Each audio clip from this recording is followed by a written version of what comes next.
ఈరోజు సూర్యాపేట జిల్లా మునగాల మండలం తిమ్మారెడ్డిగూడెం గ్రామంలో ఏర్పాటు చేసినటువంటి భారత వికలాంగుల హక్కుల పరిరక్షణ సమితి ముఖ్య కార్యకర్తల సమావేశానికి సభాధ్యక్షత వహించినటువంటి మండల అధ్యక్షులైనటువంటి గోపిరెడ్డి మదన్మోహన్ రెడ్డి గారికి, అదేవిధంగా ఈ సమావేశంలో పాల్గొన్నటువంటి విద్యార్థి సంఘం నాయకులైనటువంటి లాల్ సింగ్ గారికి, అదేవిధంగా జగన్ గారికి, అదేవిధంగా అన్న బక్కన్న గారికి, అదేవిధంగా బ్రహ్మయ్య గారికి, అదేవిధంగా కేశవ్ గారికి, అదేవిధంగా మా మిత్రుడు లక్ష్మణ్ గారికి అందరినీ కూడా పేరు పేరున భారత వికలాంగుల హక్కుల పరిరక్షణ సమితి రాష్ట్ర కమిటీ పక్షాన ధన్యవాదాలు తెలియజేస్తూ, ముఖ్యంగా ఈ తెలంగాణ రాష్ట్రంలో రాష్ట్ర ముఖ్యమంత్రిగా బాధ్యతలు చేపట్టినట్టు నుంచి కూడా రేవంత్ రెడ్డి ప్రభుత్వం వికలాంగుల సమాజం పట్ల కక్ష సాధింపు చర్యలతోనే మరి వివక్ష ప్రదర్శిస్తూ ఉంది. అడగడుగున తెలంగాణ రాష్ట్ర ముఖ్యమంత్రిగా రేవంత్ రెడ్డి గారు బాధ్యతలు చేపట్టినాక ఏదైతే 2024 డిఎస్సీ నియామకాలు చేపట్టిందో ఆ డిఎస్సీ నియామకాల్లో కూడా వికలాంగుల సామాజిక వర్గానికి సంబంధించి వికలాంగుల పిల్లలకు బోధించేటటువంటి ఎవరైతే స్పెషల్ బీఈడీ చేసినటువంటి అభ్యర్థులు ఎవరైతే ఉంటారో మరి వాళ్ళు ఎవరికి బోధిస్తారంటే ప్రత్యేక అవసరాలు కలిగినటువంటి విద్యార్థులకు బోధిస్తారు. ఆ ప్రత్యేక అవసరాలు కలిగినటువంటి విద్యార్థులకు బోధించే ఉపాధ్యాయ నియామకాలను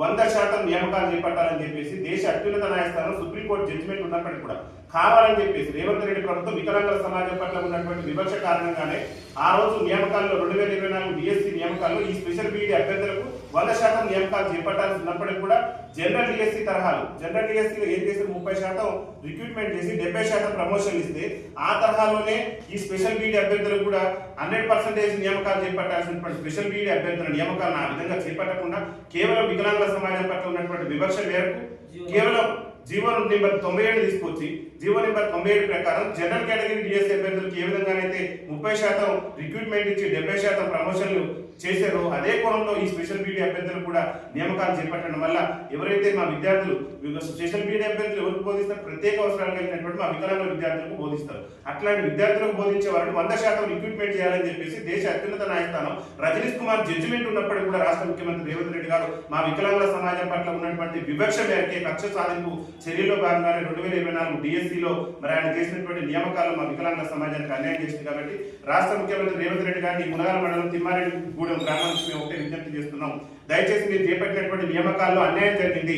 సుప్రీంకోర్టు జడ్జిమెంట్ని తెలంగాణ రాష్ట్ర ప్రభుత్వం విస్మరించింది. కాబట్టి ఎవరైతే ప్రత్యేక అవసరాలు కలిగినటువంటి పిల్లలు ఉన్నారో ఆ పిల్లలకు విద్యాబోధకులు అవసరము, ఉపాధ్యాయులు అవసరము, వాళ్ళ భవిష్యత్తు పాఠం వేయాలంటే ఉపాధ్యాయ నియామకాలు జరగాలి. కాబట్టి 2024లో మీరు చేపట్టినటువంటి డిఎస్సీని తక్షణమే సవరించి ఏదైతే మీరు రిక్రూట్మెంట్ చేశారో 100% జనరల్ డిఎస్సీ తరహాలో ఈ స్పెషల్ బీఈడీ అభ్యర్థులను ఏ విధంగా అయితే నియామకాలు చేస్తారో ఆ నియామకాలు వెంటనే రద్దు చేసి 100% స్పెషల్ బీఈడీ అభ్యర్థులను రిక్రూట్మెంట్ చేయాలని చెప్పేసి భారత వికలాంగుల హక్కుల పరిరక్షణ సమితి రాష్ట్ర కమిటీ పక్షాన రేవంత్ రెడ్డి గారి ప్రభుత్వాన్ని డిమాండ్ చేస్తున్నాం.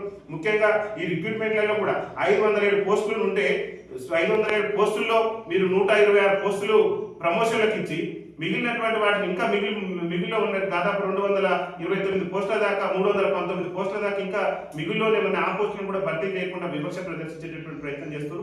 దయచేసి రేవంత్ రెడ్డి గారు వికలాంగుల సమాజం పట్ల ఉన్నటువంటి వివక్షను విడనాడండి. వికలాంగుల విద్యార్థుల అవసరమైనటువంటి ప్రత్యేక విద్యాబోధనకు సంబంధించి నియామకాలు ఖాళీ ఉన్నటువంటి పోస్టులన్న తర్వాత అర్హత సాధించినటువంటి మా విద్యార్థులను నియమించేటటువంటి ప్రయత్నం చేయాలని చెప్పేసి రాష్ట్ర ముఖ్యమంత్రి రేవంత్ రెడ్డి గారి ప్రభుత్వాన్ని డిమాండ్ చేస్తున్నాం.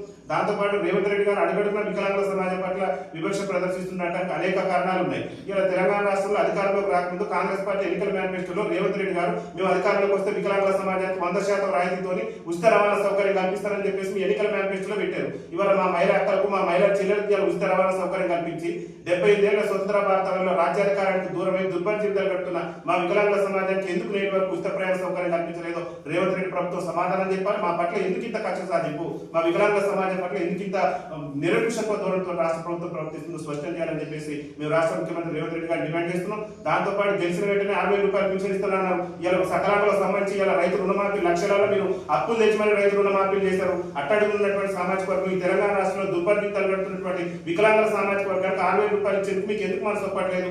తక్షణమే రాష్ట్ర ముఖ్యమంత్రి రేవంత్ రెడ్డి మా పట్ల వివక్ష విడనాడాలి.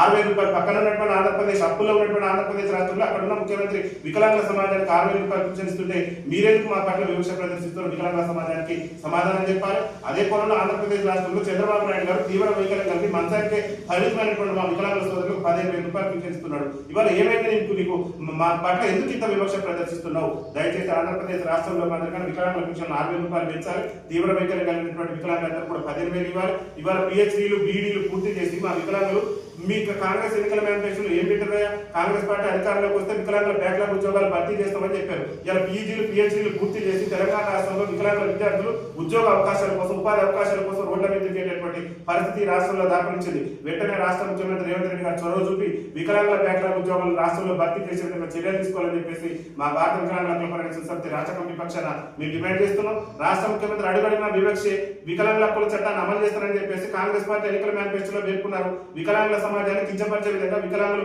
సివిల్స్ ఉద్యోగాల్లో పనికిరారు, దానికి పనికిరారు, దీనికి పనికిరారు అని చెప్పేసి మీ ప్రభుత్వంలో ఉన్నటువంటి సీనియర్ ఐఏఎస్ అధికారి అయినటువంటి స్మితా సబర్వాల్ వికలాంగుల సమాజాన్ని కించపరిచే విధంగా వ్యాఖ్యలు చేస్తే నేటి వరకు కూడా ఆమె మీద చర్యలు తీసుకోవాలి, చట్టపరమైనటువంటి చర్యలు. అంటే మీరు ఎక్కడ వికలాంగుల చట్టాన్ని అమలు చేస్తున్నారు, వికలాంగుల సమాజ వర్గానికి ఎక్కడ న్యాయం చేస్తున్నారు అంటే మిమ్మల్ని మీరు పరీక్షించుకుని దయచేసి వికలాంగుల హక్కుల చట్టాన్ని కూడా రాష్ట్రంలో అమలు చేయాలి. ఎందుకంటే వికలాంగుల సమాజం మీద దాడులు పెరిగిపోతున్నాయి, వికలాంగుల మానసిక వికలాంగులు మాట్లాడాలనేటువంటి మా మానసిక వికలాంగుల చర్యల మీద అత్యాచారాలు పెరిగిపోతున్నాయి. కానీ చట్టం అనేటటువంటి రాష్ట్రంలో ఇంప్లిమెంటేషన్ లేదు. కాబట్టి దయచేసి డీజీపీ స్థాయిలో ఒక ఉన్నతమైనటువంటి అధికారులతో ఈ వికలాంగుల చట్టం అమలుకు సంబంధించి ఒక సమీక్షని ముఖ్యమంత్రి అధ్యక్షతన కేబినెట్ సమావేశపరిచైనా సరే వికలాంగుల హక్కుల చట్టాన్ని రాష్ట్రంలో సమర్థవంతంగా అమలు చేసి ఈ తెలంగాణ రాష్ట్రంలో వికలాంగులు ఎదుర్కొంటున్నటువంటి సమస్యల పరిష్కారానికి కృషి చేయాలని చెప్పేసి ముఖ్యంగా తెలంగాణ రాష్ట్రంలో ఉన్నటువంటి వికలాంగుల భవనాలు, వికలాంగుల హాస్టళ్లు రాష్ట్ర రాజధాని కేంద్రంగా ఇవాళ మీ సచివాలయాలు అన్ని కూడా సకలాంగులకు సంబంధించి అన్ని కూడా మరి మీరు భవనాలు నిర్మించుకున్నారు. మాకు సొంత భవనాలు అనేటువంటి పరిస్థితి, వికలాంగుల హాస్టల్లో విద్యార్థుల పరిస్థితి దయనీయంగా ఉన్నది రాష్ట్రంలో. మరి రాష్ట్ర ముఖ్యమంత్రి ఎక్కడ ముందు నిద్రపోతున్నారో మాకు అర్థం కావట్లేదు.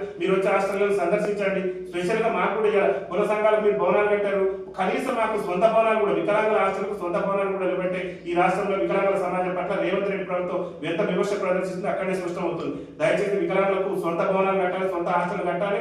వికలాంగులకు అవసరమైనటువంటి పరికరాలు కూడా ఈ మధ్యన పరికరాల విషయంలో కూడా ఇది అప్లై చేస్తున్నటువంటి అభ్యర్థుల్లో ఎడ్యుకేషన్ ఉంటేనే ఇస్తామంటారు. పక్కన ఉన్నటువంటి ఆంధ్రప్రదేశ్ రాష్ట్రంలో ఎడ్యుకేషన్ తో సంబంధం లేకుండా 3-wheeler వెహికల్స్ ఇస్తున్నారు. అదేవిధంగా వికలాంగులకు ఏ పరికరాలు అవసరం ఉన్నా ఆ పరికరాలు అందించేందుకు రాష్ట్ర ప్రభుత్వం చర్యలు తీసుకోవాలి. బడ్జెట్ లో మాకు 3,000 కోట్ల రూపాయల బడ్జెట్ కేటాయించాలి. వికలాంగుల హక్కుల చట్టం 2016 ప్రాతిపదికన మా వికలాంగుల సంక్షేమానికి పాటుపడే విధంగా రేవంత్ రెడ్డి ప్రభుత్వం కృషి చేయాలని చెప్పేసి మా భారత వికలాంగుల హక్కుల పరిరక్షణ సమితి రాష్ట్ర కమిటీ పక్షాన మేము డిమాండ్ చేస్తున్నాం. ఒకవేళ రేవంత్ రెడ్డి ప్రభుత్వం కనుక ఈ డిమాండ్ల విషయంలో కనుక సానుకూలంగా స్పందించకుంటే పెద్ద ఎత్తున భారత వికలాంగుల హక్కుల పరిరక్షణ సమితి ఆధ్వర్యంలో ఆందోళన కార్యక్రమాలు ఉద్యమం ఉధృతం చేస్తామని చెప్పేసి రాష్ట్ర ముఖ్యమంత్రి రేవంత్ రెడ్డి గారిని హెచ్చరిస్తున్నాం.